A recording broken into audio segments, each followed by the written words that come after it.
Hi, boys and girls. It's Mr. Sandor, your library media specialist. How are you today? I've got a great story for you. It's called Strega Nona's Magic Lessons. Story and pictures by Tommy DePola.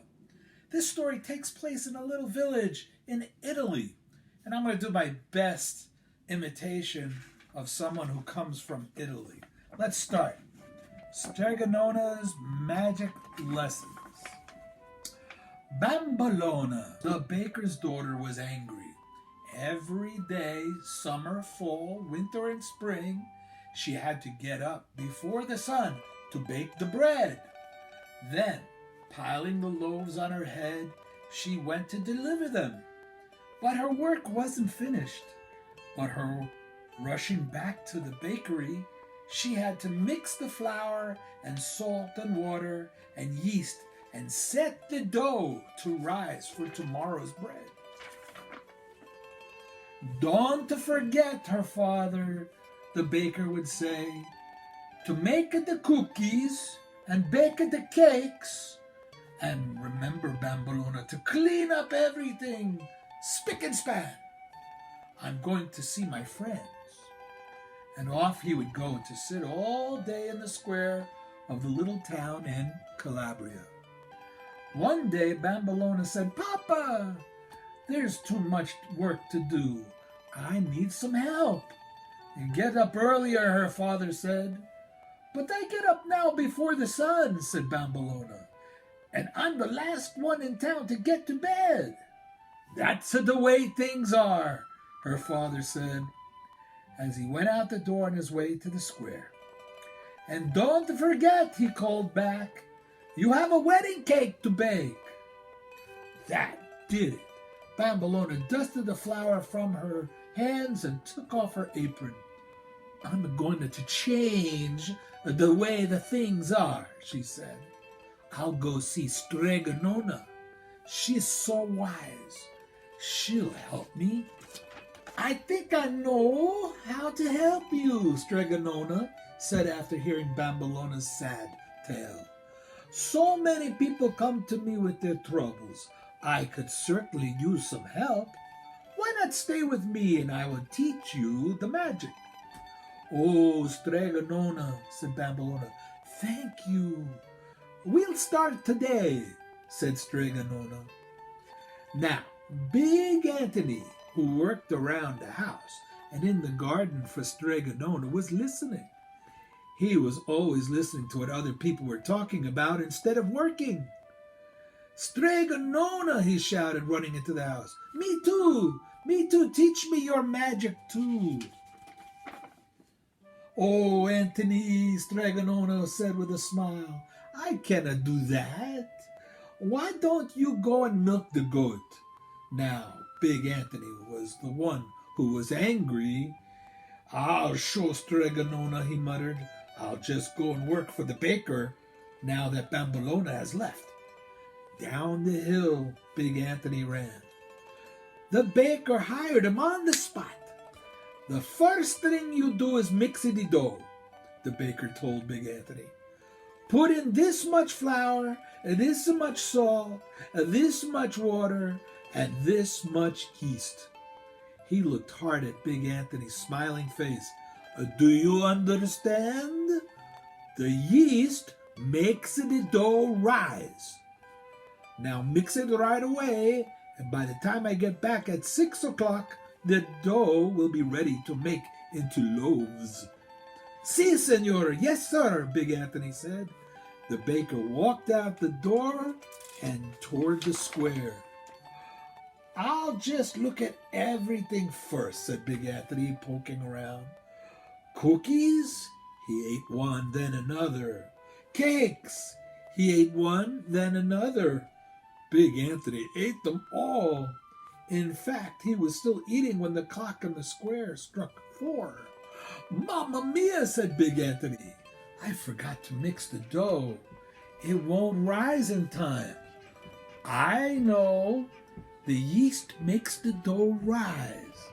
I'll just put in a lot more of that, and the dough will rise much faster. I still have time for a nap, he said when he got through. He sat down and promptly fell asleep. Whoa, look what happened! What a sight the baker saw when he returned. Out! Out! Shouted the baker. What's the matter, Big Anthony? Asked Senora Rosa. The baker threw me out. Now I have no job, he answered. And it's Strega Nona's fault. I never would have left her house if she had let me learn to be a Strega. Silly goose, said Senora Rosa. Whoever heard of a man being a Strega? All of a sudden, Big Anthony's eyes lit up, and he ran off.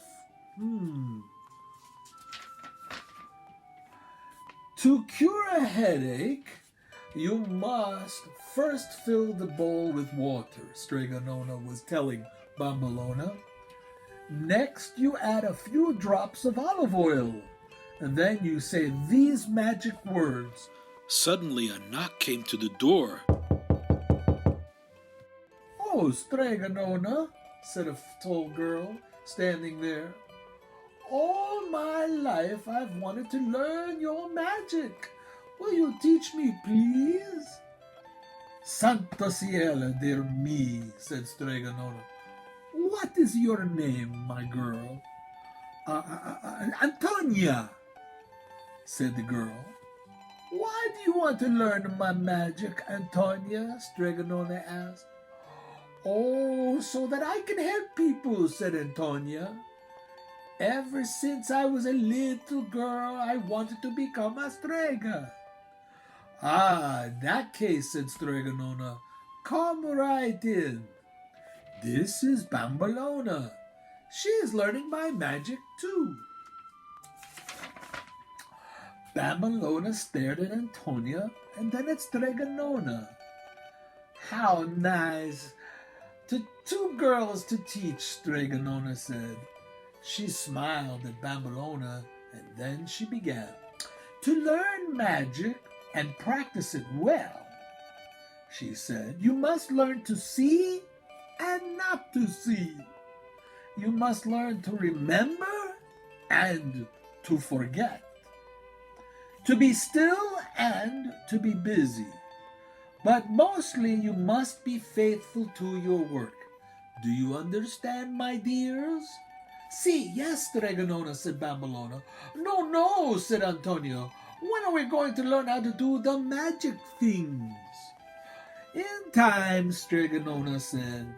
Now, let's practice some of the magic words. Repeat in the right order after me.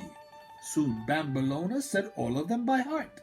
Antonia kept mixing them up. Bambolona learned the cure for headaches. Antonia didn't. Bambolona learned to make love potions. Antonia didn't. Bambolona learned how to get rid of warts. Antonia didn't. Bambolona, said Strega Nona, I think you're ready to learn more powerful magic. This is a special book. It is very ancient and contains many magic secrets. Tomorrow we will begin with it. Oh, grazie, Strega Nona, said Bambolona. Me too, Strega Nona, asked Antonia. Me, not yet, Antonia, said Strega Nona. You have other things to learn.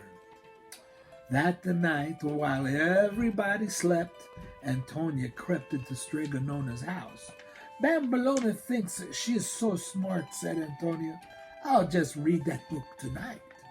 And tomorrow I'll surprise her and Strega Nona. The next morning, Antonia was looking very tired. Antonia, said Strega Nona, watch and listen. Come, Bambolona, we will start. Wait, shouted Antonia. I have a surprise. I know some real magic. Watch me turn that iron kettle into a golden one. Are you sure, Antonia, said Strega Nona, frowning. Yes, oh yes, said Antonia, beginning to mutter some strange-sounding words. But she stopped. Wait, I remember now, she began again. Be careful, Antonia, warned Bambolona. Magic can't be fooled with. I've got it now, Antonia said. She muttered more words. Suddenly, there was a bright flash, some smelly smoke, and the iron kettle, was still there. But Strega Nona wasn't. Instead, where Strega Nona had been standing was a nice fat toad. Ribbit, ribbit. Now, see what you've done, cried Bambolona. Oh, no, shouted Antonia. Oh, help, help! Somebody, save Strega Nona! What have I done? Strega Nona warned you to be careful with magic. Now she's gone forever, Bambolona said. Strega Nona, wept Antonia, picking up the toad. Forgive me, Gribbit, gribbit. Please, Bambolona, you're so clever, you're so smart. Please, change her back again. I promise I'll never play with magic again. I can't change that toad into Strega Nona, said Bambolona.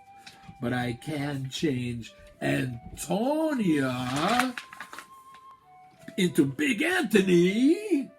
Bambolona pulled off Antonia's handkerchief, and sure enough, there was Big Anthony.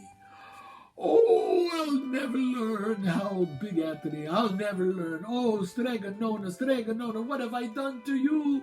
Perhaps, said Bambolona, if you really promise to never, never play with magic again, that will bring Strega Nona back. Do you really think that would work? Said Big Anthony, sobbing. It's worth a try, said Bambolona. Big Anthony put down the toad. He closed his eyes tight and put his hand over his heart. I really promise, that as long as I live, I will never play with magic again. Just please bring Strega Nona back. There was another bright flash, some smelly smoke, and presto, poof! Strega Nona was back. Where am I? Said Strega Nona. Oh, I'm in my little house. Whatever happened to me? Hello, Bambolona, and why, Big Anthony. What are you doing here? Where's sweet Antonia? Tell her Big Anthony, said Bambolona. Oh, Strega Nona, said Big Anthony, falling on his knees. He told Strega Nona what he had done. He was so busy crying and talking, he didn't see the nice fat toad hopping past him out the door. And so, Strega Nona, please, he said, if you take me back, I promise to be good. I'll do all my chores and never play with magic again. All right, Anthony, said Strega Nona, smiling. But before you go back to work, change your clothes. You're wearing Senor Rosa's nicest dress. Uh-oh.